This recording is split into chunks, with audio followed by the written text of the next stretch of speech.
It says right here in the Bible, in Deuteronomy, to be precise, fear the Lord and keep all his commandments, so that your days may be long, so that it may go well with you, so that you may multiply in a land flowing with milk and honey, and in order that you may succeed in everything you do. And in Proverbs, right here, misfortune pursues sinners, but prosperity rewards the righteous. Amen. Couldn't be more clear. Couldn't. But wait. It also says, other places, stuff like this. Jeremiah 12:1. Why does the way of the guilty prosper? Why do all who are treacherous thrive? And then there's the book of Job. Most of you heard the story. I'll repeat some of it.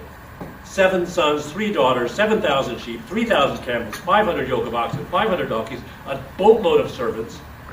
He was prosperous. Suddenly, all of it's gone. And he gets boils, itchy, painful boils all over his body.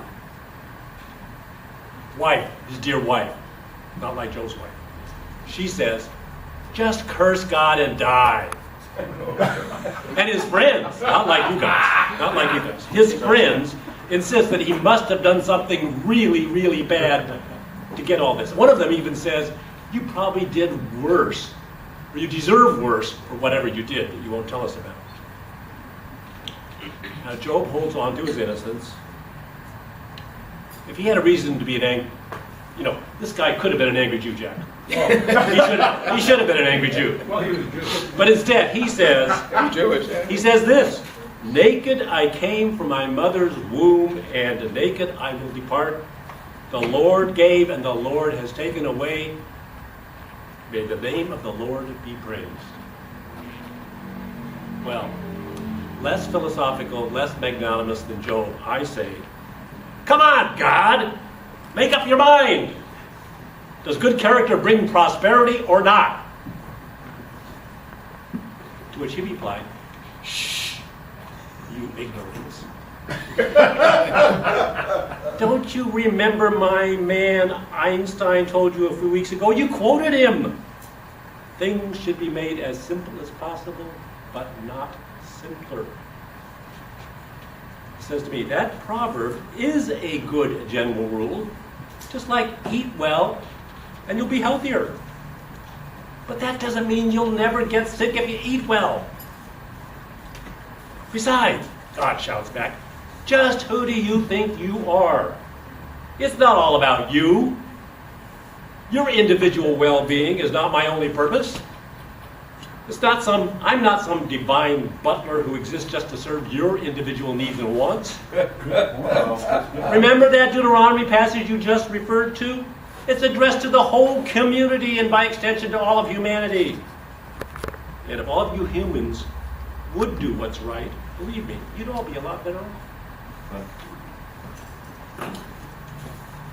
So in the meantime, he says, I want you to know what happens if you take my good advice and try to turn that into an absolute rule, even an entitlement. He says, let me introduce you to G K Chesterton.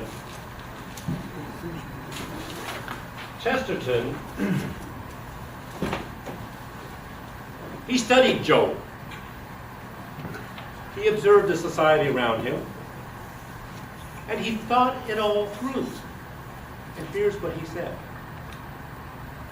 If prosperity is regarded as the reward of virtue, it will be regarded as the symptom of virtue. Then people will leave off the heavy task of making good men successful. And instead, they will adopt the easier task of making out successful men good. In other words, if virtue always results in prosperity, then prosperity indicates equals virtue. Big mistake. And the last part, so do whatever works, and just define that as good. Might makes right. You can hear lots of versions of this. So God says to me, make up your mind. Who are you going to worship? The God of prosperity or me? What's paramount? Success or virtue? And to make sure I understand, he reminds me of a story my older sister Patty told me about that. She was a high school biology teacher and teaching a class of advanced placement biology. Began to get suspicious that a lot of students in her class were cheating on exams. In fact, about half of them were. She caught them. She created a mechanism that guaranteed she knew who was cheating. And what did they say? That's not cheating. That's resource management. And virtually all of the parents of that 50% of her class, they sided with their kids and told off my sister. That's this. They all were taking success via cheating and defining that as a good character trait. Resource management. So God, seemingly changing the subject, he says to me, by the way, Paul, who are you going to vote for? Make up your mind. Well, I say, I was listening to an interview with Donald Trump, and he started talking about, as he does, about all his high polling numbers, about winning primaries, and all the people, multitudes that come to his rallies. That's fine. You expect that. But this was an answer to questions about the rightness or wrongness of things he'd done and said.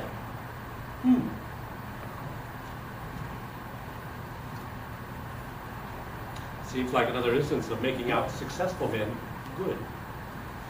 And God says, right, Paul, I think you're starting to get it. Maybe you're not so stupid after all. And he said, then, for your Toastmasters speech, make a flip chart. Make it two cubits high, 1.5 cubits wide, and on it, put the Chesterton thing. And on another page, put this. So I did.